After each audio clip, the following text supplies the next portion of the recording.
Hello मेरे दोस्तों, उम्मीद है आप सब खैरियत से होंगे। मेरे दोस्त, जैसा कि आप सब लोगों को पता है कि मैं यूरोप में पुर्तगाल के हवाले से आपको हर तरीके की इन्फॉर्मेशन देता रहता हूं।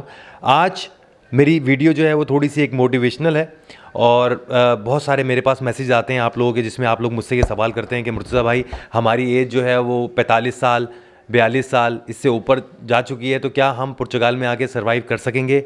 मैं यहाँ पे खड़ा हूँ टेस्ट ऑफ पाकिस्तान में, जो कि एक बहुत शानदार रेस्टोरेंट है। खाना यहाँ पे बहुत अच्छा मिलता है और बड़े मुनासिब पैसों में।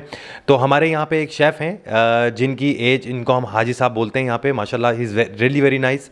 तो ये पुर्तगाल आए, लंदन में का भी इनका एक्सपीरियंस है, तो इनसे जानेंगे कि इनकी एज क्या है, पुर्तगाल में क्या मुश्किलात इनको हुई, लंदन में और पुर्तगाल में क्या फ़र्क महसूस करते हैं, और इनको जो माशाल्लाह पेपर मिल चुके हैं, तो कितने टाइम बाद पहली बार पेपर मिले। अस्सलाम वालेकुम हाजी साहब, कैसे हैं आप? ठीक ठाक हैं जी, अल्हम्दुलिल्लाह।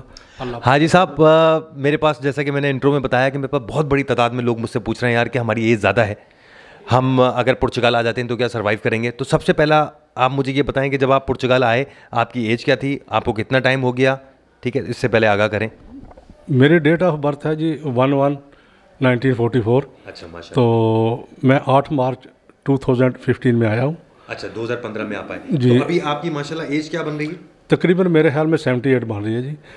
और देख रहे हैं मेरे दोस्तों, माशाल्लाह से 78 ईयर्स के ये हैं। इन्होंने माशाल्लाह अपने आप को फिट रखा हुआ है। यहाँ पे टेस्ट ऑफ पाकिस्तान में एक बड़े अच्छा शेफ़ का काम ये कर रहे हैं। बहुत लजीज खाना और माशाल्लाह फटाफट बनाते हैं, इसमें कोई शक नहीं है। मुझे ये बताएं कि सबसे पहले जो आप 2015 में कहते हैं हालात भी बड़े मुश्किल थे यहाँ पर, जितने हालात अब आसान हो गए हैं उतने ज़्यादा हालात पहले आसान नहीं थे, जॉब अपॉर्चुनिटीज़ इतनी ज़्यादा नहीं थी, तो क्या मुश्किलात आपको फेस आई?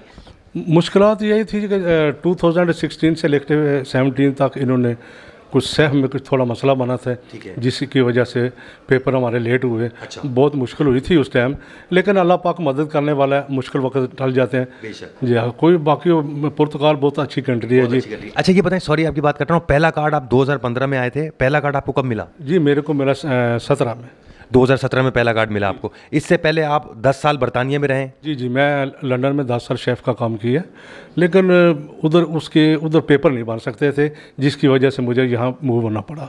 अच्छा, सबसे अच्छी बात यह है कि 10 साल बरतानिया में लगाने के बाद इन्होंने रुख किया यूरोप का, यूरोप में इन्होंने रुख किया पुर्तगाल का, और अल्हम्दुलिल्लाह अब तो इनको तकरीबन मेरे ख्याल से 1-2 महीने में पासपोर्ट मिलने वाला है आपको। जी सर, मेरे नेक्स्ट मंथ में पासपोर्ट है मेरा इंशाल्लाह नेशनलिटी है इंशाल्लाह। तो ये बड़ी अच्छी बात। अच्छा, बड़ा अच्छा आपका उस वक्त डिसीजन था कि आपने बरतानिया छोड़ा। अच्छा, एक दोस्तों मज़े की बात बताऊं कि मैं भी उसी रेस्टोरेंट में काम कर चुका हूं जहां पे ये इंग्लैंड में आप जहां पे शेफ़ थे। जी सर, मैं वेम्बले में जहां पे आपने काम किया ना, तारक लाल मीट भी था, और सुल्तान कराई उसका रेस्टोरेंट था जहाँ पे मैंने भी काम किया। तो आपसे भी बात हुई तो आप इत्तफाकन ऐसे सबसे, हाजी साहब सॉरी बात कटिए आपकी, सबसे ज़्यादा मुझे एक ऐसा डिफरेंस बताएं यूके में और पुर्तगाल में जो आपको नज़र आया हो। बस डिफरेंस यही है कि वहाँ पे पेपर नहीं बनते। ठीक है। वेजेस के लिहाज से माशाल्लाह वहाँ पे एक महीने में 4 तनख्वाह मिलती है। तो पुर्तगाल में 1 तनख्वाह मिलती है। तो इसीलिए सब लोग कहते हैं कि पहले अपनी ज़मीन पक्की कर लो, पैसा सारी ज़िंदगी कमाना है। क्योंकि मैं ऐसे बहुत सारे लोगों को जानता हूँ जिन लोगों ने यहाँ पासपोर्ट लेके they are settle in America, they are settle in Canada and they are settle in London.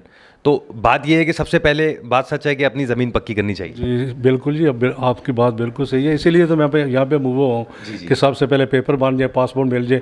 तो ये सारा जो कुछ भी कर रहे हैं बच्चों की खातर कर रहे हैं। ठीक है जी। जी। अच्छा, उन नए आने वालों को क्या आप बोलेंगे जिनकी एज जो है वो 45 साल से ऊपर है और वो बोलते हैं कि हम आके हमारा सर्वाइवल कैसे होगा?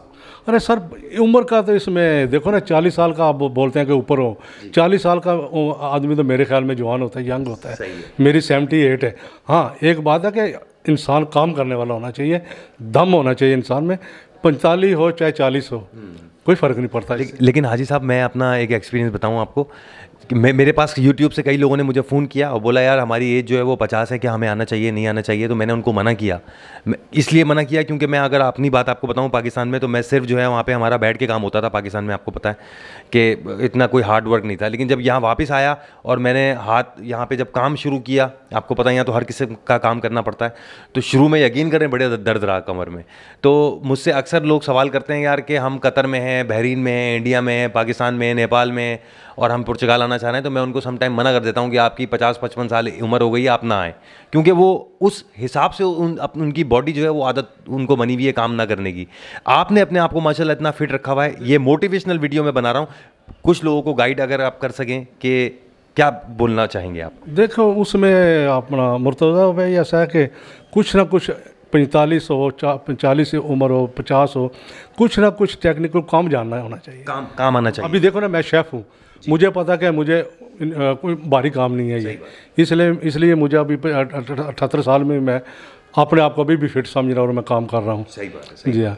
बाकी एक शेर याद आ रहा है आपको, देखें मुझे अगर आपकी इजाज़त हो तो। वो कहते हैं कि गुजरे हुए ज़माने के हालात भूल जा, गुजरे हुए ज़माने के हालात भूल जा, किस की हुई थी जीत किसे मात भूल जा, किस किस को तू सुनाएगा ये गम की दास्तां, ये पत्थरों का शहर है जज्बात भूल जा। क्या बात है, क्या बात है। मेरे दोस्तों, मैं आप लोगों को एक बात और बताऊं कि हम लोग जो पाकिस्तान, इंडिया, बांग्लादेश से ताल्लुक़ रखते हैं, ठीक है, और हम लोगों को आदत पड़ जाती है घर में सुकून करने की, आराम करने की। वो 8 घंटे की, जैसे पाकिस्तान में काम होता है, 8 घंटे की जॉब करके आगे घर में सीधे हो गए। वो जॉब भी क्या होती है वो समझ लें, बस ऐसे ही चल रहा होता है हिसाब किताब। लेकिन मैं सलाम करूंगा हमारे हाजी साहब को कि माशाल्लाह इनके पास TRC भी है, इनके पास हर चीज़ मौजूद है। अब अगले महीने इनका पासपोर्ट भी आने वाला है, उसके बावजूद भी यहाँ पुर्तगाल में मेहनत कर रहे हैं।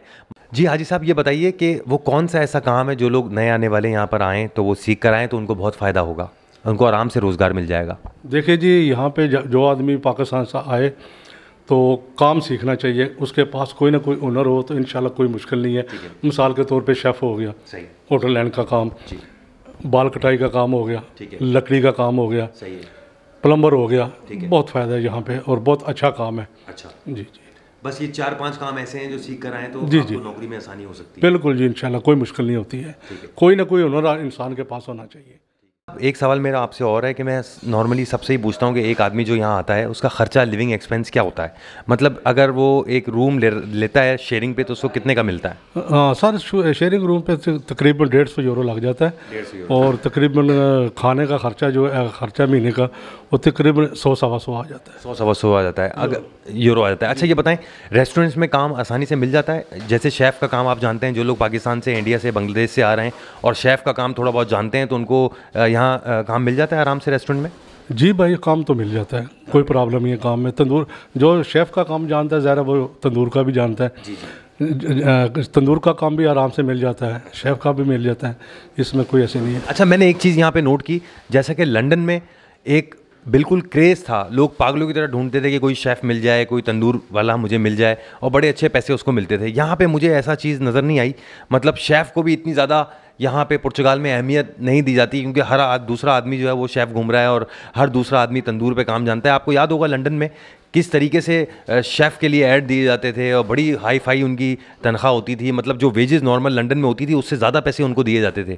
यहाँ पे मुझे ऐसी कुछ चीज़ नज़र नहीं आई। वो कंट्री का साहब है, वो यूनाइटेड किंगडम है, तो वो वहाँ पे तो वेज से बहुत ज़्यादा, मैं पहले बता चुका ना आपको कि वहाँ पे 1 महीने की तनख्वाह, 1 महीने में 4 तनख्वाह मिलती हैं, और यहाँ पे पुर्तगाल है ये, यहाँ पे 1 तनख्वाह मिलती है, वो भी नॉर्मल। अच्छा देखें, तनख्वाह पे तो हम कॉम्प्रोमाइज़ कर जाते हैं, लेकिन सबसे अच्छी बात ये, आप इसको एग्री करेंगे कि यहाँ पेपर मिल जाते हैं। यूरोप का कोई भी ऐसा मुल्क नहीं है जो इतनी आराम से आपको यहाँ पे पेपर दे रहा है। सर पेपर भी मिल जाते हैं, उसके बाद वेदर बहुत अच्छा है यहाँ पर। हाँ, पूरी दुनिया से लोग आते हैं यहाँ पे घूमने के लिए। जी जी, बहुत अच्छा वेदर है और बहुत अच्छी कंट्री है ये। ठीक है, यहाँ पे पेपर जो है बड़े आसानी से, आजकल तो तकरीबन 2 साल लग रहे हैं पेपरों में। अच्छा, ठीक है, आसानी से मिल जाते हैं। अभी लंदन है ना, यहाँ 10 साल रहो, 12 साल रहो, 15 साल रहो, लेकिन पेपर नहीं मिलते, जिसकी वजह से मैं यहाँ पे आया हूँ। ज़बरदस्त, और माशाल्लाह कामयाब भी हो गए आप? जी अल्हम्दुलिल्लाह, बिल्कुल कामयाब है जी। कोई किसी आते हुए स्टार्ट में थोड़ी सी तकलीफ होती है, कभी भी आदमी जब दूसरी कंट्री में जाता है तो थोड़ी सी तकलीफ होती है, उसके बाद कोई तकलीफ नहीं, अल्हम्दुलिल्लाह बहुत अच्छा जा रहा है। हाजी साहब, नए आने वालों को कोई मशवरा देंगे वीडियो के आखिर में? जी सर, कोई मुश्किल नहीं है, आदमी 40 साल का हो, 50 का हो, 55 का हो, आए सिर्फ काम करे। ठीक है, काम करने के ये नियत करके है कि मैंने काम करना है, थोड़ा बहुत काम जानता भी है तो यहाँ पे काम मिल जाता है, कोई मुश्किल नहीं है। ठीक है, और कोई मुश्किल नहीं है। अच्छा ठीक है, बहुत बहुत शुक्रिया हाजी साहब आपका, thank you so much for your video.